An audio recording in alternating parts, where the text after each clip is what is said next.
ഇന്ന് ഇറ്റലിയിലെ നമ്മുടെ 3rd ഡേ ആണ് കേട്ടോ.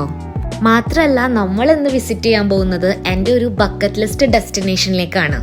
അമാൽഫിയിലേക്കാണ് കേട്ടോ നമ്മൾ പോകുന്നത്.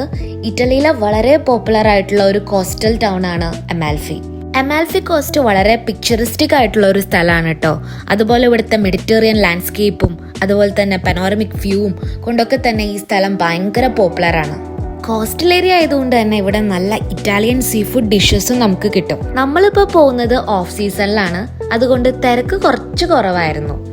ഇവിടുത്തെ റോഡിലൂടെ ഡ്രൈവ് ചെയ്യാന്ന് പറഞ്ഞാൽ കുറച്ച് സ്കെയറിയാണ്. കാരണം ഇവിടുത്തെ റോഡൊക്കെ കുറച്ച് നാരോ ആണ്. അതുപോലെ തന്നെ ഒരുപാട് ഹെയർ പിൻ വളവുകളും ഉണ്ട് ഇവിടെ. അപ്പോൾ നിങ്ങൾ അമാൽഫി വരാണെങ്കിൽ ഒരു 2 വീലറോ വെസ്പയോ റെന്റിന് എടുക്കുന്നതായിരിക്കും ബെറ്റർ. 2 വീലേഴ്സൊക്കെ റെന്റിന് കൊടുക്കുന്ന ഒരുപാട് ഷോപ്പുകൾ ഉണ്ട് കേട്ടോ ഇവിടെ. നമ്മൾ കാർ ഇവിടെ ഒരു പെയ്ഡ് പാർക്കിങ്ങിൽ ഇട്ടിട്ട് നടന്നിട്ടാണ് കേട്ടോ നമ്മൾ എല്ലായിടവും പോയത്.